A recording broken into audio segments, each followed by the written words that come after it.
कर्मभिः संविदाधिना अक्षयं परमात्मानं ज्ञानमूर्तिं नमामि तं। नमो हरियन्ताणं नमो सिद्धाणं नमो वायुरीयाणं नमो वत्सायाणं नमो लोहे सवसाहुणं। पंच परमेष्ठी भगवान की 1008 श्री पार्श्वनाथ भगवान की, परम पूज्य आचार्य भगवान भट्टाकलंग स्वामी की, परम पूज्य आचार्य भगवान गुरुवर विशुद्ध सागर जी महाराज की, अहिंसामय विश्व धर्म की।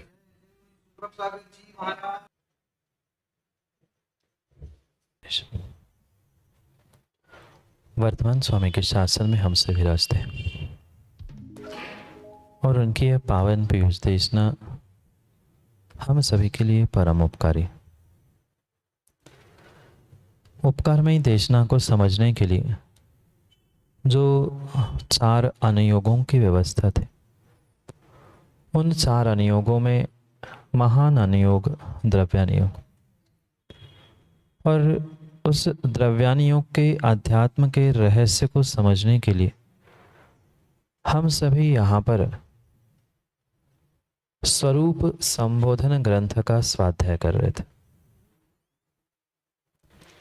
भव्यात्माओं,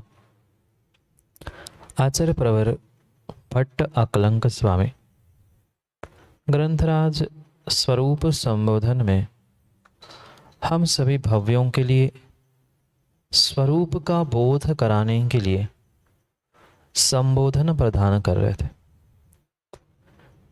कि इस आत्मा का स्वरूप कैसा है। जो आत्मा परमात्मा बनने वाली है वह आत्मा कैसी है, और जो परमात्मा बन चुके हैं वह परमात्मा भी कैसे।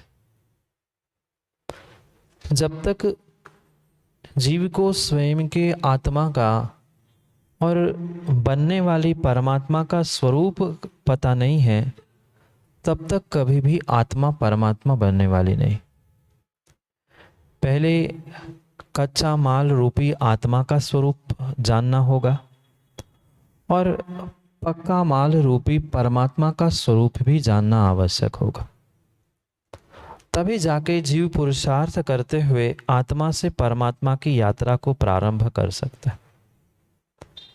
इसलिए यहाँ भट्ट अकलंक स्वामी ने अपने ग्रंथ स्वरूप संबोधन में आत्मा का और परमात्मा का दोनों का स्वरूप समझाने का प्रयास किया। मंगलाचरण में सबसे पहले मंगल भावों के साथ नास्तिकता का परिहार, शिष्टाचार का प्रतिपालन, निर्विघ्न कार्य की सिद्धि और पुण्य प्राप्ति, इन अभिप्राय से मंगलाचरण करते हुए उन सिद्ध परमात्मा का नमन करते हुए उनका स्वरूप बतलाने का प्रयास किया। क्योंकि स्वाभाविक सी बात थी, मंगलाचरण करना था तो परमात्मा की ही बात और परमात्मा को ही नमन करना था। इसलिए उस परमात्मा जो कि सकल परमात्मा है, क्योंकि परमात्मा के 2 भेद, सकल परमात्मा और निखल परमात्मा। पूर्ण 8 कर्मों का नाश करने वाले वह सिद्ध परमात्मा सकल है, और 4 घातिया कर्मों का नाश करके जो अरिहंत बने हैं वह निकल परमात्मा। ऐसे उस सकल परमात्मा जो आज तक हमने मात्र मुक्त ही माने थे, ऐसे उस सिद्ध परमात्मा सकल परमात्मा को कल हमने समझने का प्रयास किया था। वे मुक्त नहीं है, अमुक्त भी नहीं है। वे मुक्त भी है और अमुक्त भी है। अगर दोनों एक साथ कहेंगे तो मुक्ता मुक्त है, मुक्ता मुक्त है। समझ में आया? मुक्त और अमुक्त, इन दोनों की संधि होकर वह मुक्ता मुक्त, ऐसा वह स्वरूप उन परमात्मा का, सकल परमात्मा का होगा। इसलिए उस सकल परमात्मा यानी सिद्ध परमात्मा को हम समझने का प्रयास कर रहे थे। और मंगलाचरण या किसी श्लोक का अर्थ करते समय पंडित जी सबसे पहले क्रिया को पकड़ना आवश्यक होता। जब तक क्रिया पकड़ में नहीं आएगी तब तक श्लोक का, किसी पद्य का अर्थ समझ में सही सही रूप से नहीं आ सकता। इसलिए कल जो हमने मंगलाचरण प्रारंभ किया था उसका उच्चारण किया था। अगर किसी के पास ग्रंथ है, श्लोक है, तो उसे देखने का प्रयास करें। और वहां सबसे आखिरी में लिखा है नमामि तम। मिल गया? नमामि तम। नमामि का अर्थ होता है नमस्कार करता हूं, क्योंकि हमें सबसे पहले किसे खोजना था? क्रिया। क्रिया जानते हैं ना? इतना तो शायद स्कूल कॉलेज में तो नहीं, पर स्कूल में इतना तो शायद पढ़ा ही होगा। कल भी हमने कहा था कर्ता, कर्म, करण, संप्रदान आदि क्रिया जो किया जाता है उसे क्रिया कहे जाता है। और उस क्रिया को अगर हमने पकड़ लिया तो अपने आप बाकी सभी कारक हमारे पकड़ में आ सकते और श्लोक का अर्थ करना बहुत आसान हो सकता है। इसलिए इस श्लोक में पहले मंगलाचरण में सबसे आखिरी में लिखा है नमामि तम। नमामि ये क्या हो गई? क्रिया हो गई, क्रियापद हो गया। तो क्रियापद से ही हमें बोध होता है कि नमामि, इतना थोड़ा बहुत संस्कृत भी बहुत सारे लोगों ने पढ़ा होगा। मी, वस, मस, सी, थस, था, ये जो व्याकरण के और उस प्रथम पुरुष, द्वितीय पुरुष, अन्य पुरुष के अपेक्षा से प्रत्यय कहे गए हैं, उससे ही समझ में आता है कि नमामि यानी मैं नमस्कार करता हूं। पहली क्रिया क्या हुई? क्रियापद क्या हुआ मां? नमामि यानी नमस्कार करता हूं। कौन नमस्कार करता है? मी। वह जब उत्तम पुरुष का एक वचन होता है तब वह नमामि इस शब्द का प्रयोग करते हुए कहा जाता है कि मैं नमस्कार करता हूं।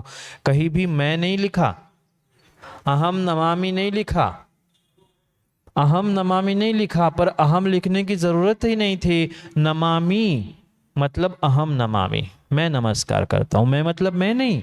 भट्ट अकलंग स्वामी कह रहे हैं कि अहम नमामि। भट्ट अकलंग स्वामी कह रहे हैं क्रिया पहले समझी हमने कि नमामि नमस्कार करता हूं। तम, कौन तम? तुम्हें, आपको। कौन आप? जो हमारे आप्त है वही आप हो, उनको मैं नमस्कार करता हूं।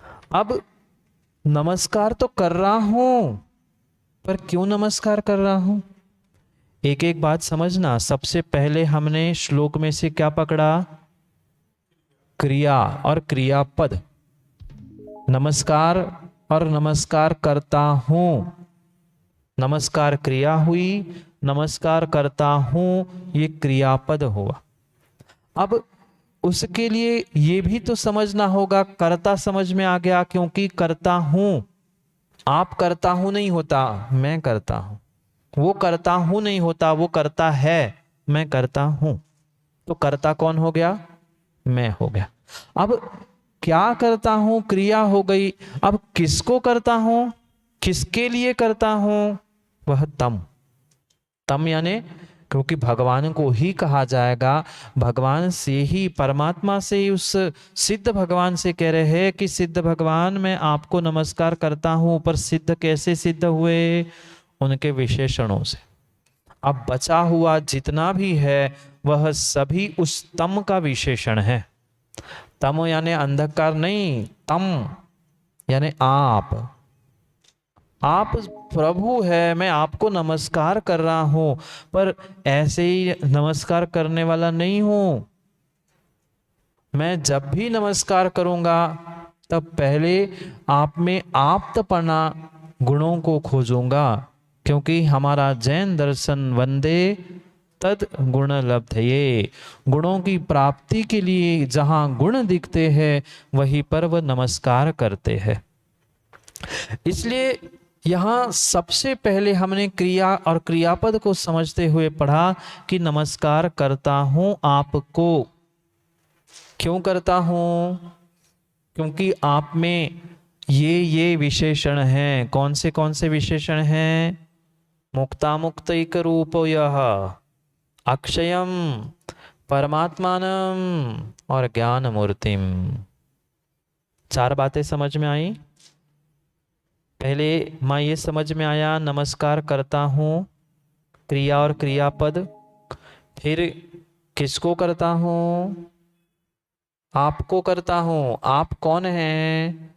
आप हमारे लिए मुक्तामुक्त एक रूप है, अक्षय रूप है, परमात्मा रूप है, ज्ञान मूर्ति रूप है, इसलिए मैं आपको नमस्कार करता हूँ। 4 बातें समझ में आई। अभी हम कोई विशेष अर्थ नहीं समझ रहे हैं। कोई भी ग्रंथ का, कोई भी पद्य का, श्लोक का भी अगर अर्थ करना है तो उसके लिए सभी अर्थों को, सभी प्रकार के अर्थों को समझने की आवश्यकता है। आगम में अनेक प्रकार के अर्थ होते हैं, उसमें से विशेष 5 भेद बताए गए हैं, जो शब्दार्थ, भावार्थ, मतार्थ, नयार्थ और आगमार्थ। कितने हुए? कितने हुए? कौन से हुए? सौरभ, क्या नाम है? सौरभ नाम है? हाँ, सचिन। कितने अर्थ हुए? 5 अर्थ हुए। पहला शब्दार्थ, जैसा शब्द लिखा है वैसा का वैसा शब्द का अर्थ करना। नमामि, नमस्कार करता हूं, ये शब्दशः अर्थ हुआ, ये शब्दार्थ हुआ। बात आई समझ में? पहला अर्थ शब्दार्थ, दूसरा अर्थ भावार्थ। भाव क्या है? यह शब्द तो मात्र नमामि, नमस्कार करता हूं, पर भावार्थ क्या कहेगा? मैं आपको नमस्कार करता हूं। बात आई समझ में?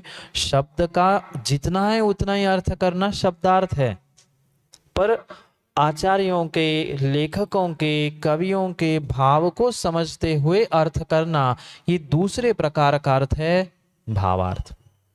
भले ही माँ कठिन लग रहा हो, पर ये प्रवचन नहीं है, ये स्वाध्याय है, और स्वाध्याय का अर्थ ही होता है कुछ नया सीखे और कुछ नया समझे। ये तो श्लोक तो आपको कहीं भी पढ़ने मिल जाएगा और उसका अर्थ भी कहीं मिल जाएगा, पर ये जो आगम के रहस्य है ये सर्वत्र प्राप्त नहीं हो सकता। पहला कौन सा हुआ? शब्दार्थ, शब्द का शब्दशः अर्थ करना शब्दार्थ। दूसरा अर्थ हुआ भावार्थ, जो भावों को पकड़कर उसका अर्थ किया जाता है वह भावार्थ है। फिर तीसरा होता है मतार्थ। कौन सा? मतार्थ, जो भिन्न भिन्न प्रकार के मत होते हैं, यानी कि जैन मत है, बौद्ध मत है, सांख्य मत है, उनकी अपेक्षा से कथन करना, ये क्या हो गया? मतार्थ। तीसरा प्रश्न, तीसरा अर्थ समझ में आया क्या? शब्द का शब्द से अर्थ करना शब्दार्थ, भावों को समझ के भावार्थ। पर दूसरा इस विषय को लेकर बौद्ध दर्शन क्या कहता है, हमारा जैन दर्शन क्या कहता है, सांख्य दर्शन क्या कहता है, उनका मत समझना ये मतार्थ। अन्य दर्शनों के, अन्य धर्मों के मतों को समझकर उनकी अपेक्षा से अर्थ करना ये मतार्थ है। 3 बातें समझ में आई? शब्दार्थ, भावार्थ और मतार्थ। फिर चौथी बात हमें, चौथा अर्थ भी समझना है, जिसका नाम है नयार्थ। नया अर्थ नहीं, नया अर्थ नहीं, नयार्थ। जो प्रमाण और नय शब्द पढ़े क्या? तत्वार्थ सूत्र में तो पढ़ा होगा, प्रमाण नैर्दिगमा। वस्तु का, तत्व का निर्णय प्रमाण और नय से किया जाता है। जो संपूर्ण वस्तु को एक साथ समझा जाता है वह प्रमाण है, और एक अंश को समझना ये नय। तो उस नय की अपेक्षा से समझना ये नयार्थ है। जैसे कल पूछ रहे थे, अभिषेक के पिताजी भी है बेटा भी है, तो जिसने की अपेक्षा से, जिसकी अपेक्षा से जैसा है वह उसका नयार्थ हुआ। बात आई समझ में? पानी मां ठंडा है कि गर्म? ठंडा है कि गर्म? ठंडे की अपेक्षा से गर्म है और गर्म की अपेक्षा से ठंडा है, तो ये क्या हो गया? ये नयार्थ हो गया। आ गई बात समझ में? शब्दार्थ, भावार्थ, मतार्थ, नयार्थ और पांचवा अर्थ होता है आगमार्थ। कल भी कहा था दिमाग में बहुत कम रहता है, कागज पेन में लंबे समय तक रहता है, तो कागज पेन में लिखने का प्रयास कर। पांचवा आगमार्थ, जो आगम के सिद्धांत है। ऐसा नहीं है कि मात्र करणानियों के पंडित जी सिद्धांत होते हैं, सिद्धांत द्रव्यानियों के भी होते हैं, चरणानियों के भी होते हैं। तो उन सिद्धांतों को समझते हुए अमुक सिद्धांत की अपेक्षा से, अमुक आगम की अपेक्षा से आगम हमारा ही रहेगा।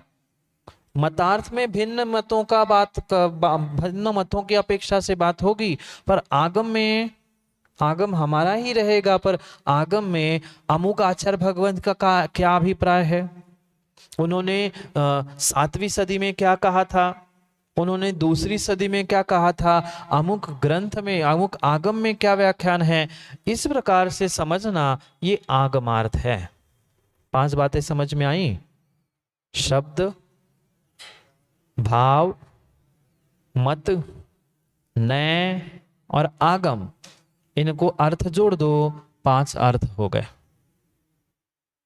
ये 5 प्रकार के अर्थ है, और ये जब तक समझ में नहीं आएगा तब तक आप कितने बड़े से बड़े ग्रंथ पढ़ लो, चाहे छोटे से छोटे ग्रंथ पढ़ लो, कभी भी तत्वों का यथार्थ निर्णय पंडित जी हो ही नहीं सकता। आजकल के लोगों को इतना पेशेंस, इतनी सहन शक्ति है क्या 5-5 अर्थ समझने की? बिल्कुल नहीं है। पढ़ लिया मुक्ता मुक्त एक, हाँ हो गया, अर्थ पढ़ लिया। ज्यादा से ज्यादा लोग पढ़ेंगे तो भावार्थ, उसके आगे नहीं समझ पाए। 5 अर्थों को समझेंगे तो ही यथार्थ निर्णय प्रत्येक अनुयोग का होगा। और विशेष करके तो द्रव्यानुयोग के रहस्य ऐसे ऐसे है कि उनको 5 अर्थ समझे बिना कभी भी हम सम्यक निर्णय कर नहीं सकते। इसलिए 5 अर्थ समझ में आए। ये तो श्लोक का अर्थ तो कहीं भी आप पढ़ लोगे, पर मैं पुनः कह रहा हूं ये 5 अर्थ है, ये समझना वास्तव में स्वाध्याय है। तो कल हमने जो मंगलाचरण पढ़ा था उसके एक एक अर्थ को समझ रहे। अभी मात्र हमने क्या पढ़ा? शब्दार्थ। नमामि, नमस्कार करता हूं, तम, आपको। क्यों? क्योंकि आप में ये 4 गुण हैं। कौन से 4 गुण बताए? मुक्तामुक्तैक रूप, अक्षयम, परमात्मानाम, ज्ञान मूर्ति। ये 4 विशेषण हैं, और इन 4 विशेषणों से युक्त आप हो, इसलिए मैं आपको नमस्कार करता हूं। बात आई समझ में? अब शब्द का अर्थ हो गया, अब हम भावार्थ। अब बार बार ये नहीं बताऊंगा, आप बार बार ये नहीं कहूंगा मां साहब मैं नयार्थ बता रहा हूं, मैं मतार्थ बता रहा हूं। ये आपको अपने विवेक से समझना है कि मैं अगर निश्चय ने, व्यवहार ने, अमुक ने कह रहा हूं तो वो नयार्थ हो गया। ये अपने आप से अब लगाना। बार बार मैं नहीं कहूंगा कि मैं आगमार्थ कह रहा हूं, भावार्थ कह रहा हूं। अभी तो अपनी क्लास प्रारंभ हुई है, इसलिए सब बहुत धीरे धीरे समझ रहे हैं, पर आगे बढ़ते बढ़ते हमें सीधा सीधा आगे बढ़ना है। 5 अर्थ समझ में आए। अब अगले भावार्थ को समझने का हम प्रयास करते हैं। नमामि तम, नमस्कार करता हूं। किसको? आपको करता हूं, पर आपको मतलब कौन? आपको नहीं, आपको नहीं कर रहा हूं। जो इन 4 गुणों से युक्त है, 4 विशेषणों से युक्त है, ऐसे उस परमात्मा को, अरहंत सिद्ध परमात्मा परमेष्ठी को नमस्कार करता हूं। तो पहला विशेषण जिस पर कल हमने अनेकांत से चर्चा की थी वह है मुक्ता मुक्तैक रूपो यह यानी यही, ये जो आप हो ना, कैसे हो? मुक्त अमुक्त एक रूपो, अलग अलग नहीं है। मुक्त कोई सिद्ध भगवान, अमुक्त कोई अरिहंत भगवान, ऐसी व्यवस्था नहीं है। यहां सिद्धों को ही कह रहे हैं कि आप ही मुक्त हो, आप ही अमुक्त हो, एक समय में एक रूप हो। अब समझ रहे हैं शब्दों के साथ हम भावों को, समझ में आ रहा है मां? मुक्त भी और अमुक्त भी एक रूपो, यह एक रूप है। आप जिस समय जिस काल में मुक्त है, उसी समय उसी काल में अमुक्त भी है। कल भी हमने यह समझने का प्रयास किया था, समय पूर्ण हुआ था, पर आज पुनः हमें उससे विस्तार से समझना है। कैसे मुक्त है, कैसे अमुक्त है, और दोनों होने पर भी एक साथ है। कल ये बात समझ में आई थी ना मां, कि पानी ठंडा है कि गर्म? पानी ठंडा भी और गर्म भी। व्यक्ति पिता है कि बेटा? बेटा भी है, पिता भी है। काका दद्दा बन गए, दादाजी बन गए, पिताजी हो कि नहीं? जिस समय पिताजी है उसी समय दादाजी है, उसी समय बेटा, सभी सभी उसी समय है, अंतर नहीं है, एक रूप हो। या जो परमात्मा है मुक्त भी है अमुक्त भी है, पर अलग अलग नहीं।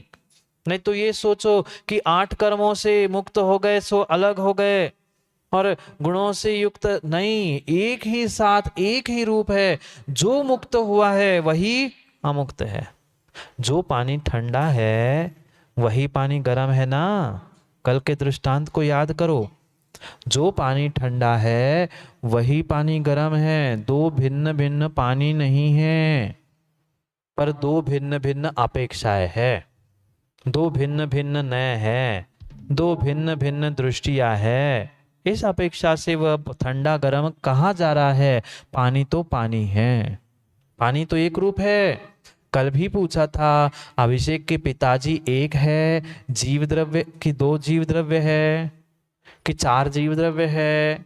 संबंध अनेक हो सकते हैं, अनेकांतात्मक वस्तु हो सकती है, वस्तु के अनेक गुण, अनेक धर्म, अनेक दृष्टियां, अनेक अपेक्षाएं हो सकती है, पर वस्तु कितनी है? एक ही है।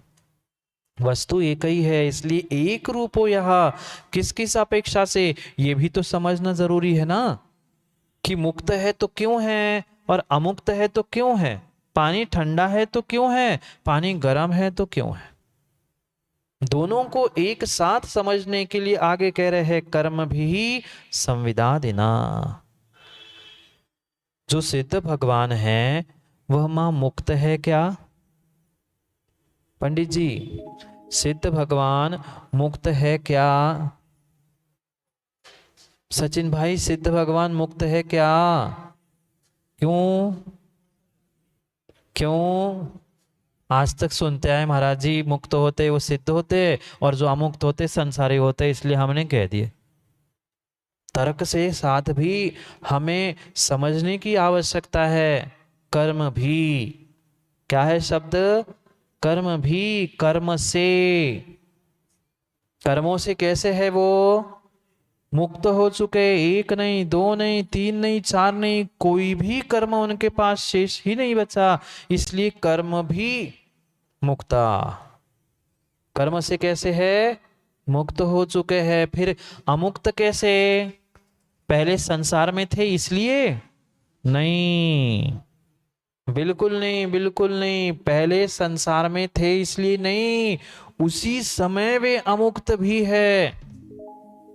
क्योंकि हमारे यहां निर्गुणी भगवान नहीं है।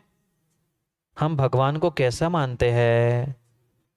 चाहे अरिहंत हो चाहे सिद्ध हो, जिन्होंने अनंत चतुष्टय को प्राप्त कर लिया, ये हमारे लिए अरिहंत है। 4 कर्मों का नाश कर लिया, वे हमारे लिए अरिहंत है। पर उसी समय पर जहां कर्मों की मुक्तता कह रहे हैं, वही 4 गुण है कि नहीं अरिहंतों के पास? जो सिद्ध भगवानों की हम बात कर रहे हैं, 8 कर्मों का तो उन्होंने नाश कर लिया, पर 8 गुण प्राप्त हुए कि नहीं? बात आई समझ में कि नहीं? हाँ महाराज जी, कि नहीं महाराज जी? सिद्ध भगवान कैसे है? 8 कर्मों से, जोर से बोलो, 8 कर्मों से मुक्त है, 8 कर्मों से रहित है। पर जैसे ही 8 कर्मों का उन्होंने नाश किया तो क्या बिल्कुल खाली हो गए क्या? नहीं हुए। जिस क्षण 8 कर्मों का नाश हुआ उसी क्षण वह 8 गुणों से युक्त हो गए। कौन से 8 गुण होते हैं पंडित जी? सिद्धों के 8 गुण सीधा बोलो ना। सम्मत नाणदंसन वीर्य समोत है वावगहणम अगुरु लघुमवाहम 8 गुण होती। पढ़ तो हम कई बार लेते सिद्ध भक्ति, पर ये नहीं पता था कि ये 8 गुण उनके लिखे हैं। पढ़ा होगा ना, कई बार सिद्ध भक्ति पढ़ी होगी, पर ये ध्यान नहीं दिया कि सम्मत नाण दंसन वीर्य समोत है अवगहणम अगुरु लघुमवाहम 8 गुण होती। यही तो 8 गुण है। याद तो सब है, पढ़ा भी सब है, पर समय पे समझ नहीं आता और समय पे याद नहीं आता। जिस समय 8 कर्मों का नाश करते हैं उसी समय 8 गुण प्रकट होते हैं। अब बात कुछ थोड़ी सी समझ में आई क्या? 2-4%। मुक्त क्यों है? कर्म भी कर्मों से मुक्त हो चुके, पर गुणों से मुक्त नहीं है। अमुक्त संविदादिना, यानी सम्यक्त आदि गुणों के निमित्त से वे युक्त है। सम्मत नाण दंसन वीर्य समूह सूक्ष्मत्व वीर्य वह सम्यक्त दर्शन ज्ञान आदि गुण उनके पास प्रकट हो चुके हैं। इसलिए सिद्ध भगवान कैसे हुए? कर्मों की अपेक्षा से, बोलो ना, कर्मों की अपेक्षा से मुक्त हो गए और सम्यक्त आदि गुणों की अपेक्षा से युक्त हो गए, अमुक्त हो गए। दोनों बातों को समझने का प्रयास करो। पल्ले पड़ रहा है कुछ? सीधी पूछ रहा हूं, पल्ले पड़ रहा है कुछ? कुछ पहली पहली कक्षाएं है तो हो सकता है कठिन लगे, पर 2-4 दिन में ही आप ज्ञानी बन जाओ। वैसे ही ज्ञानी है टीकमगढ़ के, पर और थोड़ा सा ज्ञान बढ़ जाएगा। बात आई समझ में? कर्मों की अपेक्षा से मुक्त है और गुणों की अपेक्षा से युक्त है। ये जो भजन माताओं आप गाते हो ना, दूसरों को देख देख कर, ओ निर्गुण और न्यारे, ओ पालनहारे, वे निर्गुण नहीं है, गुणों से रहित ही हो जाएंगे। पंडित जी कैसे भगवान? हम भगवान को गुण है इसलिए तो भगवान कह रहे हैं। जब इंसान में गुण नहीं तो इंसानियत नहीं है तो इसे इंसान नहीं कहते, फिर भगवान को निर्गुण और न्यारे कैसे कह रहे? मात्र देखा से कि नहीं करो, ये सांख्य दर्शन का सिद्धांत है। भगवान को वो गुणों से, भगवान क्या किसी भी द्रव्य को गुणों से युक्त नहीं मानते। ये सांख्य दर्शन का सिद्धांत है। मतार्थ हो गया? मतार्थ हो गया? अभी तो बता रहा हूं आज, पर आगे आगे नहीं बताऊंगा ये अर्थ किसका है। समझ में आया? सांख्य दर्शन का ये सिद्धांत है। वे निर्गुण मानते हैं प्रत्येक द्रव्य को, वे गुण भिन्न मानते हैं और द्रव्य भिन्न मानते हैं। प्रकृति और स्वभाव ये दोनों का मिलान होने से वे उस गुणों की प्राप्ति को स्वीकार करते। इसलिए हमारे यहाँ ये सिद्धांत नहीं है। हम तो द्रव्य को गुण के साथ ही मानते हैं। तत्वार्थ सूत्र का सूत्र कोई सुनाएगा? गुण पर्याय द्रव्यम, द्रव्य कैसा है? गुण और पर्यायों से युक्त ही होता है, बिना गुण पर्याय के द्रव्य नहीं होता। इसलिए मुक्त और अमुक्त किस अपेक्षा से? कर्मों की अपेक्षा से तो मुक्त हो चुके, पर सम्यक्त आदि जो गुण हैं, ज्ञान दर्शन सम्यक्त वीर्य सूक्ष्मत्व अवगाहनत्व अगुरु लघुत्व, ये गुण उनसे भिन्न नहीं है। कभी भी ये कहना नहीं है कि हमारे भगवान निर्गुणी हैं। गुणों के साथ ही भगवान होते हैं। गुण नहीं है तो भगवत्ता कैसी? गुण नहीं है तो भगवत्ता कैसी? गुणों के साथ है वही भगवान है। बात आई समझ में? ऐसी आई ना कि थोड़ी थोड़ी सी ऐसी भी आ रही? प्रयास करो समझने का। भले ही आज नहीं आ रहा है समझ में, इतना ही समझ लो कि कुछ ऐसा भी विषय हमारे जैन आगम में, जैन दर्शन में है जो हमारे पल्ले नहीं पड़ता। धीरे धीरे समझ लेंगे तो सब समझ में आ जाएगा। एक ही विशेषण आज समझे, भले ही अपन धीरे धीरे पढ़े, पर ये एक एक विशेषण समझे, क्योंकि प्रारंभ की गाथाओं में ही बहुत रहस्य भरा है। आगे की तो बहुत सामान्य सामान्य गाथा है, वो तो बहुत सहजता से हो जाए। पहले ये सिद्धांत और ये बहुत सारे आगम के रहस्य समझ में आ जाएंगे ना, तो अगली गाथा है तो हम फटाफट समझ लेंगे, अगले श्लोक भी बहुत जल्दी से हो जाए। पहला विशेषण समझ में आया, मुक्त, अमुक्त और एक, तीन शब्दों को मिलकर शब्द लिखा है मुक्ता मुक्तैक रूपो यह। मुक्त अमुक्त होने पर भी एक रूप है, भिन्न भिन्न नहीं है। माँ चटनी बनाई कभी? नहीं, अंथों का समय हो रहा है इसलिए पूछ रहा हूं। चटनी बनाई कभी इमली की? कैसी होती है? खट्टी की मीठी? खट्टी की मीठी, खट मिट्टी। जैसे ही वो इमली की चटनी खटमिट्टी होती है, ऐसे ही सिद्ध भगवान मुक्तामुक्त है। अब ना खट्टा स्वाद बचा है ना मीठा स्वाद बचा है, अब कौन सा स्वाद हो गया? खटमिट्टा। अब ना वह मुक्त बचे ना मुक्त बचे, एक रूप हो गए, आधे मुक्त आधे अमुक्त। ऐसा आधा पार्टीशन नहीं करना, नहीं तो आधा छेद कर दो, आधे इधर के, ऐसा नहीं, पूर्ण एक रूप से। ऐसा होता है क्या माँ चटनी में ऊपर ऊपर की खट्टी और नीचे नीचे की मीठी मिलाएगी तभी तो वो खट मिट्टी चटनी है, तभी तो स्वाद है। ऐसे ही वह पूर्ण सिद्ध भगवान एक रूप है, पर फिर भी गुणों की अपेक्षा से अमुक्त है और कर्मों की अपेक्षा से मुक्त है। पहले लाइन का अर्थ समझ में आया? मुक्ता मुक्त एक रूपो यहा। यहां यानी यह आप जो है वह मुक्त अमुक्त होने पर भी एक है, ठंडा गर्म पानी होने पर भी एक है, पिता बेटा सब कुछ होने पर भी आप एक ही है।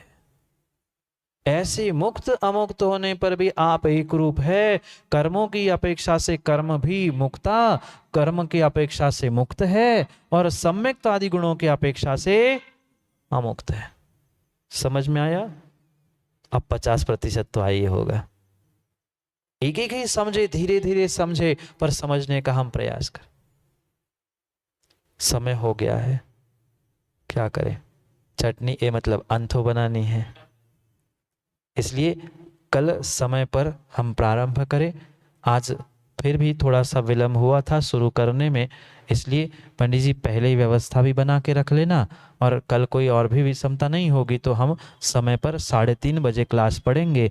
तो जितना अधिक समय मिलेगा उतना और विस्तार से बहुत अच्छे तरीके से हम इस विषय को समझने का प्रयास करेंगे। अभी मात्र एक विशेषण हुआ है, अभी 3 और विशेषणों को हमें समझना है। आज यहीं पर अल्प विराम देते हुए कल पुनः इसको आगे पूर्ण करने का प्रयास करते हैं। इसलिए मुक्त कैसे, हमारे सिद्ध भगवान कैसे है, कुछ याद नहीं आए तो माँ चटनी को याद कर लेना। खट मिट्टी चटनी याद आ जाएगी तो हमारे परमात्मा याद आ जाएंगे। मुक्ता मुक्तैक रूपोया, मुक्त अमुक्त होने पर भी एक रूप है। अब अक्षय परमात्मा और ज्ञान मूर्ति, इस विषय में कल अपन चर्चा करते हैं। आज के लिए यही विराम लेते हुए समय को पुनः समय पर समझने का प्रयास करते हैं, क्योंकि समय पे किया गया काम समय को दिलाता है। बोली भगवान महावीर स्वामी की। नमो।